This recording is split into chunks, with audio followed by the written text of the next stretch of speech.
I recently took this picture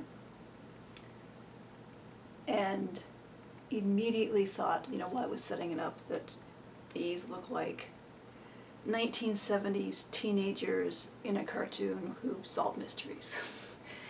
And I thought, well, usually there's 4 people in those groups, so who would I make as a 4th doll? And I thought I wanted to make a younger kid doll. And I remembered I had this Creatable World body. I had an early 1980s skipper head on this, but I didn't like the proportions. And also, I know this body is gender neutral, but I don't have a lot of boy dolls, especially not younger boy dolls, so I want to make it a boy. And I've had this for a while, other than trying the skipper head on it, not really any heads that I thought would work with it. But I remembered I got all of those random surprise doll heads from Hello Doll Stuff, thanks. So I went through my box of doll heads and came up with this. It's Curry Carl, but the skin tone matches. And I'm going to try to see what happens when I take off this hair, sculpt some new hair on, because I want this to look more like a 70s kind of doll, and so most boy dolls in the 70s had sculpted hair. But repaint it, try to make it look like Ricky. Now, if you're not super familiar with vintage dolls, excuse me, Ken. Ricky, I mean, this is a good book to have for identifying older mainline Barbie release in the US in general. But Ricky was released in 1965 with a Friend of Skipper theme. He's this one down here,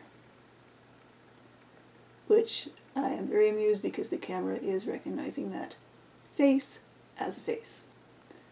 So yeah, I'm going to try to turn the Curvy Carl into a knockoff Ricky, kind of, sort of, but not exactly. I'm just going to follow that style of hair, roughly, and face paint. And I've actually had the idea for this custom for a while, and it was only recently when I was wanting to make a shirt for this vintage flock-haired Ken that I restored, Queen of Squids, thrifted him in kind of rough shape and sent him to me, thank you. Anyway, while I was picking out fabrics for this, before I got to the idea of doing this kind of shirt for him, I thought of when I found, my chair squeaks, sorry, these 2 fabrics next to each other in my fabric drawer. I thought, well, those would be a lot of fun together. Sorry. And they'd be fun as a like Western style shirt with this is the main body and this is the yoke. This one is the yoke details. And I almost made that for the Ken, but obviously I didn't. But now I think I'm gonna maybe make that shirt for however this ends up. So I'm also going to make a pair of jeans for this kid, probably. And I haven't really made many videos of customizing dolls, so I thought maybe I'd go ahead and do it for this doll. So first thing I need to do is take my cute box here, open it up, get my epoxy putty, Abe's Epoxy Sculpt, and mix that up and sculpt him some hair. Well, no, actually, the first thing I need to do is get all the hair off of this head and all the paint off of it. Then I can start sculpting. Although, given what time it is now, that might be late. Anyway, I'm not going to do it until I start it, so I'm just going to get started. So I start the process by putting the hair in a ponytail and then cutting as close as possible to the scalp. And it takes a while, and there always seems to be a little bit more hair that needs to be cut, but then it's through, and I use long, sturdy tweezers to scrape the hair out from the inside, and we got no hair. And I use acetone to remove the face paint it's strong so it goes fast, and I wear gloves, and we got no paint. So the next step is a little more involved. I am going to mix my epoxy putty. That's part B. It's harder to get out, so I start with that, weigh it on a postal scale, and then I start pulling out little bits of part A, because part A is just easier to work with. And I keep adding those to the scale until it is the same weight as part B, and we're good. Now I'm going to start mushing it up. And doing this with gloves on is really unpleasant, but I am trying to pay more attention to how many chemicals I encounter in this hobby, and really wearing gloves is the better thing to do, no matter how frustrating it gets to work with this stuff with gloves. Now, I discovered quite on accident that part B, I believe, of the Aves epoxy putty is blacklight reactive. So I started trying to remember to shine black light onto my clay, and then if I see any streaks of green fluorescence, then I know it needs to be mixed more. And I believe that was pretty good at that point. So the next thing to do is start tearing it into little bits and smushing them onto the head. At this point, I am not attempting to make the hair sculpt. I am just covering all the rooting holes and getting a good base to actually add the hair onto later. When epoxy putty is uncured, it is slightly water soluble. So I am taking that opportunity to smooth out the head cap I've made out of the putty, just to hopefully cut down on sanding later, but that doesn't really work. Now I am using one of my sculpting tools to put a line in to delineate the part. And at this point, I mentioned that I'm not a sculptor.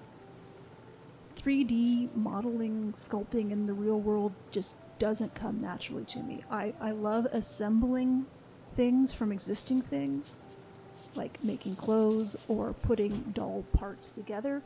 Sculpting, though, does not come easily to me. But I still do it.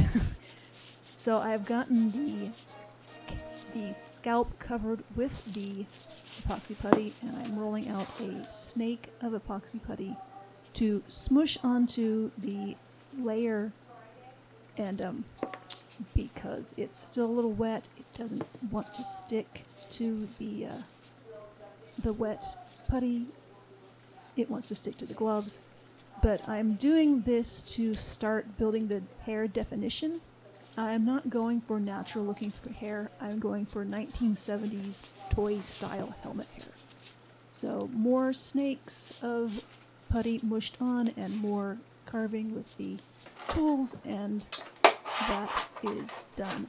And then it cures, and now I'm going to start refining what I've done now that it is cured with the tools. So I am carving out the grooves between the locks of hair and trying to make them deeper and better defined, because the next step is going to involve sanding everything down again.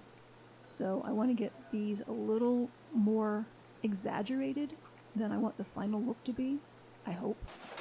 And I get my cute folder full of sandpaper.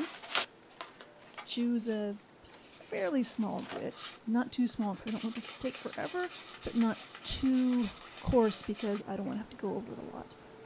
So after several rounds, I get to this point, which is not great, but I am going to keep working on it. Just so much sanding. So, I've made the jeans, I've made the shirt. Now it's time for me to finally get around to painting this poor doll's face and hair. Which, incidentally, I do think it's funny that the Creatable World head and Daisy / Curvy Carl were both sculpted by Sean Olmos, so it's still, the same sculptor now that I've changed the head completely. This is where he is right now. And even though he has no face painted on, the camera picks up that that is a face. So I'm going to do this, attempt to do this face paint following Ricky's style. The main differences I'm going to do, of course, I'm going to give him brown eyes because. And also his hair color, I'm going to keep fantasy. I have this really dark brown, purple, brown, plum, purple, brown color that I plan to do his hair. And so I made the faded jeans and the Western style shirt kind of trying to be early 70s too. I know I should have done them more green to match those other dolls, but I might just change their clothes. Or make another shirt for him eventually. Anyway, I've been calling him Enrique. So today's the day I paint Enrique. I hope. Okay, let's try this. This is going to either be really straightforward and easy, or it's going to be infuriatingly hard. I am not good at fine line control, but I am fairly good at stylized, so anyway, I have the book here with the reference picture. I have colors picked out that I think will work. This definitely needs the magnifying glasses. Alright. Now, as you can probably see, I did not strip him completely. I know a lot of people paint with the head of the body, but not only do I not want to do this time because I'm afraid of cracking the hair, but in general I paint with the head on the body so I can hold on to the body. But, you know, I'm not known as being a good doll painter, so take that into consideration. So basically I'm going to put down the whites for the eyes first. I mean, I know most people who are painting dolls want to paint things extremely realistically, layers and subtlety. I've never really been about that.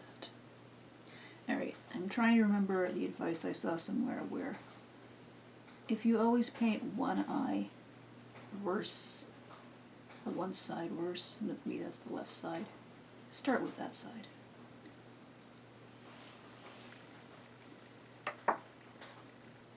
Trying to make the eyes not terribly small. These kids have big eyes, right? I don't know if I'm going to try to imitate the shape of Ricky's eyes, or if I'm going to go with the sculpt. And yeah, I know I should dilute the paint. But again, I'm not the person you turn to for high quality doll repaints. Wow, those are not the least bit the same. Actually, did the left eye better. And I am constantly also turning them upside down to check for symmetry. I mean, doesn't necessarily mean I'm still going to make things symmetrical, but I'm in theory checking. Alright, the other important part of my style of repaint is a scraping stick, which really only works on bare vinyl like this. I don't think this would work on the kind of face-up done with layers and layers of pastel and sealer and more pastel and sealer. I've never done one of those face-ups, so I'm not really sure. Also, a lot can be hidden and obscured by the outlines around the eyes. Of course, looking at this under magnification, you can see that I kind of did some damage to the forehead vinyl when I was trying to sand the hair.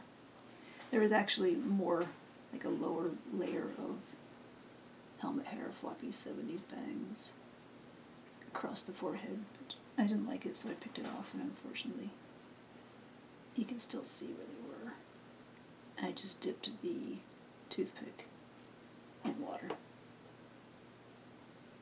which does a better job at taking the paint off. I feel like the shapes are the same, but the widths are not. Well, I don't know. Did I manage to make things not the least bit in frame again? Hold on. Hey, maybe now you'll actually be able to see what I'm doing. Probably not. You couldn't see before. I have been basically trying to get the eyes, the basic eye shape. And again, I believe that also people who are better at this than I am will sketch the shapes on the face first. But I've never done that. I mean, I have. Okay. I've never gotten used to doing that. I know this doesn't have to be perfect at this point. As far as the paint application goes, getting it smooth and flat. I'm going to say that's good enough. Alright. I'm going to do the brown of his eyes. I'm not going to give him freckles either. And sometimes this actually, air pressure, makes it actually come out the top of the bottle, so you have to put it on the palette. And I've already forgotten about trying to do the left side first. Those are not the least bit symmetrical. Yeah. Yeah. Just a tiny little bit more that I want to paint. Just to get this eye rounded out. You know, that's not good, but it's fine. I mean, already.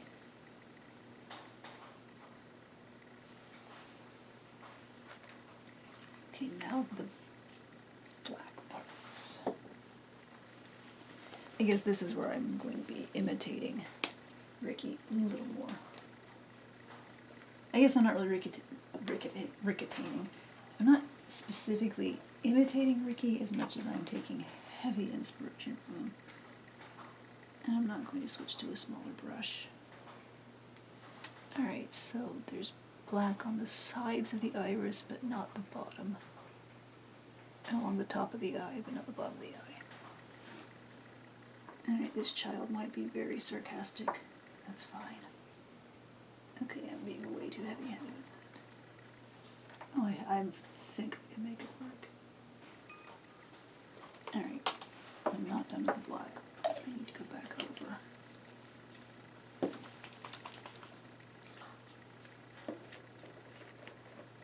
Try to reclaim some space. I guess this is more to say, if you want to try painting dolls with vaguely factory look paint, it's not one and done. You scrape off, you go over, you paint it, you paint over what you just painted, you paint the edge of that place where you lost control of your hand and put the paint where you didn't want it to be. So right now what I'm doing is I am painting white back over the parts that I painted black that I should have kept white. And I'm going to go with black again in a moment to correct for the parts that I just accidentally painted over that I shouldn't have. Because I'm kind of out of practice painting. And it's a little bit cold in here, which doesn't help my brush control. I still think this is overall a good idea, whether I'm the one who can execute it properly or not. So, as always, if someone else wants to take this idea and run with it, that is fine. Switching to a smaller brush won't really help, because the actual best way to do super fine lines, which I'm not saying I'm good at, I just say I understand academically the way to do it, is to use a long brush with the paint just on the end.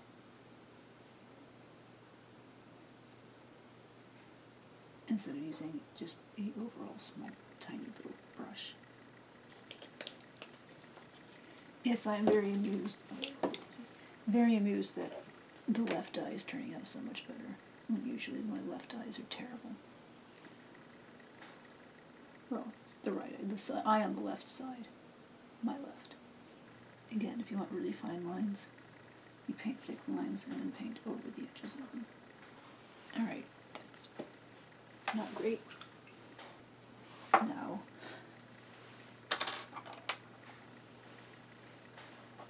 watch me horribly whiff at the pupils. It's usually when I'm painting, even painting stylized, I like the pupils to be much bigger than they are in this doll. But since I'm trying to recreate vintage,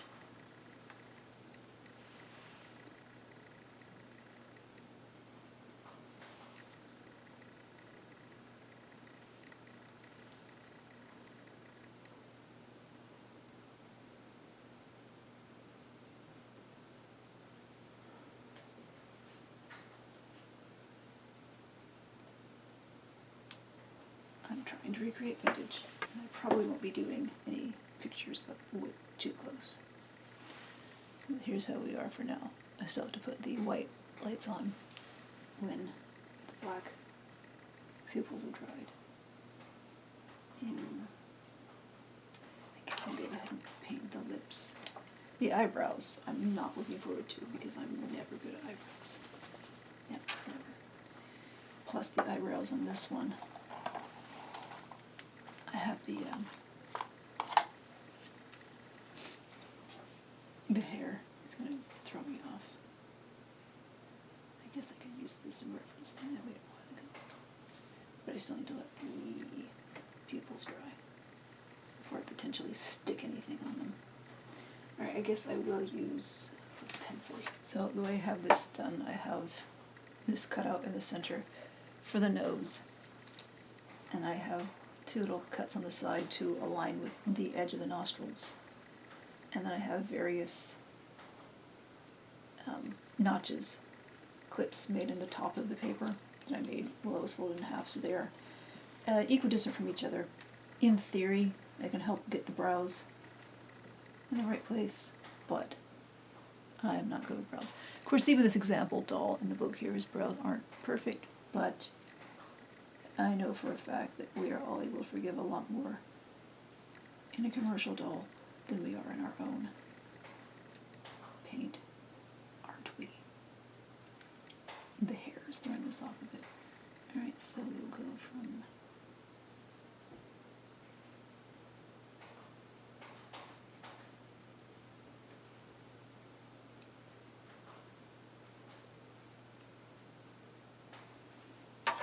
alright, so that's marked where the brows will be. I'm not going to keep them this flat. Down there, over there.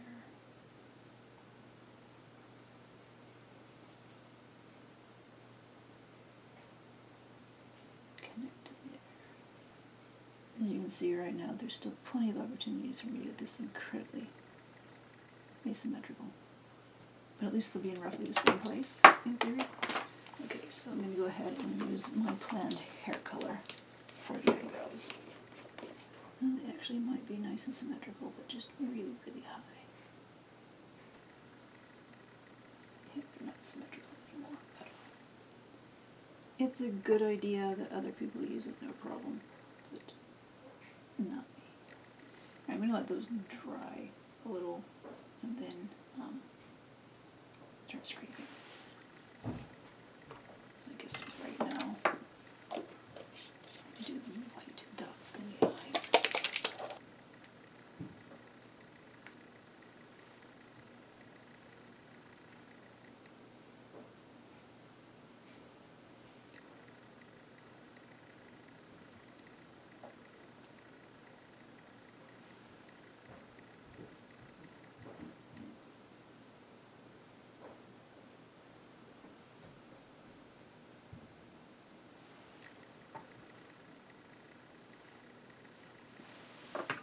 Okay, those light reflectors are a little larger than I intended, but here's where we are so far. Yeah, this color is called Black Plum. I am not capable of getting factory perfect paint. My main concern with this one is I wanted to make sure that I didn't shy away from the eyebrow on the side with the hair on it. Yeah, these eyebrows are now no longer at least a bit symmetrical and also kind of lumpy. I'm going to put them aside for now. And I'm going to do the mouth, which is also going to be incredibly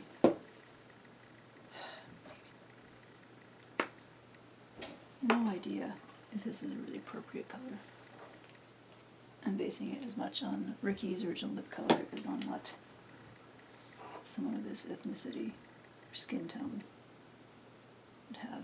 Alright, so I've got to really underpaint the lips. That's one thing. Ricky has little thin lips. He also has a huge philtrum. But that's nothing we can do here. And I'm trying to paint a smile into it, because this kid has looked rather severe and harsh so far. as bad as I am with getting eyebrows symmetrical. I'm also bad with getting lips symmetrical, so this could be a struggle as well. And I store my Citadel paints, and Games Workshop paints, upside down, so in theory they won't dry out as fast. But they're still just so much thicker than the Viejo to begin with. And yes, I know, I can thin them. I can put them on the palette and drip water into them and thin them, but I don't. I'm gonna say that's good enough. The eyebrows, I don't know. Anyway, don't know if I should keep messing with the eyebrows,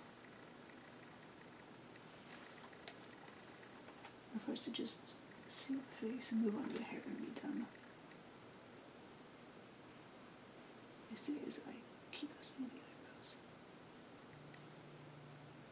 Alright, that's it. It's really, really, really. Alright, I'm going to let that dry for a moment. So I'm going to take these paints and mostly put them back and get a bigger paintbrush for the hair. Not a super organized and tidy person, really. I don't like being cramped, so I put stuff away, so it's just out of my way. Alright. I should probably technically base coat this this hair, but I'm not going to. I got these brushes in Walmart just because they were on clearance, and I thought the glitter handles were funny, and they're actually pretty good brushes. I sculpted the hair from epoxy putty, which is not the friendliest thing to work with when it comes to sanding once it's done, but I persevered. I did a lot of the hair sanding as kind of distraction projects, and I had downtime that I felt like I should have been being productive with. I mean, I know it's still not perfect because you're probably not surprised to learn I don't have the patience for sanding. But overall, I do still like epoxy putty. You can get a lot of the shape into it when it's still uncured and flexible. Alright, I think that's as close to the edges as I'm going to get with this brush. So,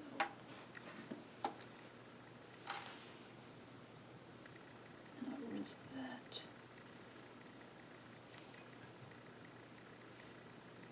And come back with a small brush.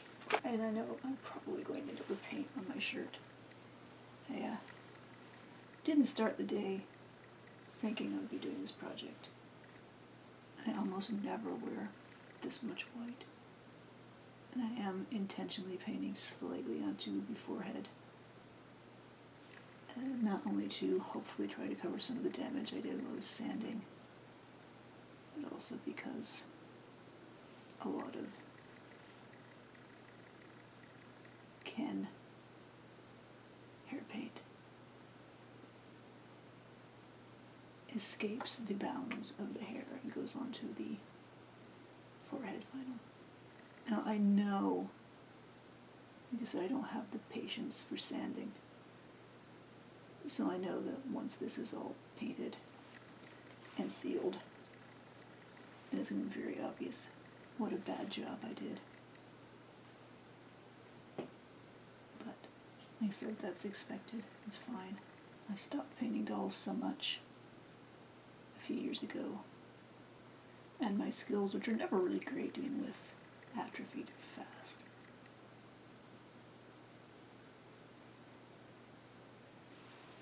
Having presbyopia, which is just your vision naturally getting worse when you're older, hasn't helped. I will say this color is just as fantastic as I thought it would be. Alright, now the top of the hair should be dry enough and go over again. And yes, I realized that I might end up getting paint on the doll's shirt too. I did know that would be a risk. of two coats is going to be enough.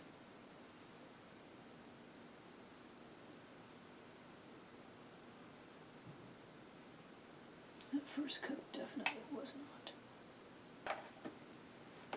Okay, so I'm going to let that dry thoroughly.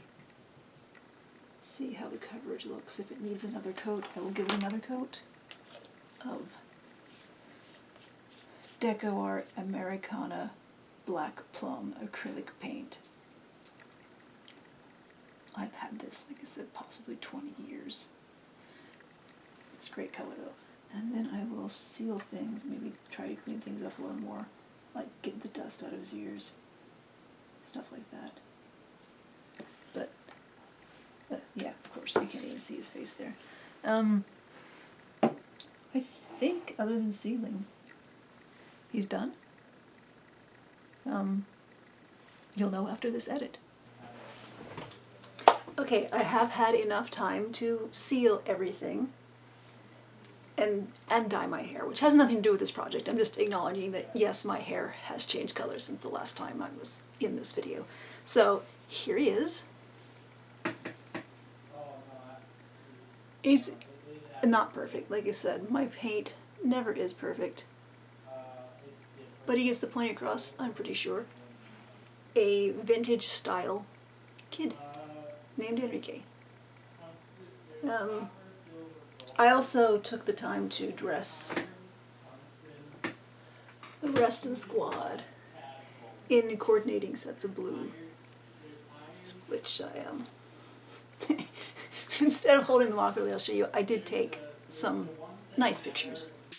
If there's gonna be a mystery, they're gonna be there, you'll see. Mystery kids are gonna find out who did it. So that's been Project Enrique. It's a silly little project, like I said, inspired entirely kind of like a gag. That's a thing that I used to do a lot, is I would get a joke idea and then customize a whole doll to go along with the joke. I had to stop that because I just ended up with so many customs that, yeah, I did a joke, okay, and now I have a custom that I don't want anymore because the joke's done and not a lot of other people wanted them anyway. So it's a struggle I've had. I've got to still try to find a balance between doing customs are fun. I like doing customs. Doing the custom, I think, is way more fun than having the end result doll. And that makes me end up with a lot of dolls I don't want. So I have to put a little more thought into the custom. And I did sit with this enough and to realize that, yes, I wanted to do this. And also, you know, there is a serious lack of boy dolls. I mean, young kid boy dolls in the fashion doll universe, especially Latino boys. So I have added one to the world now. I'd like to see you do it if you'd like. Yeah, sure. What? Okay, thanks. Thanks for watching.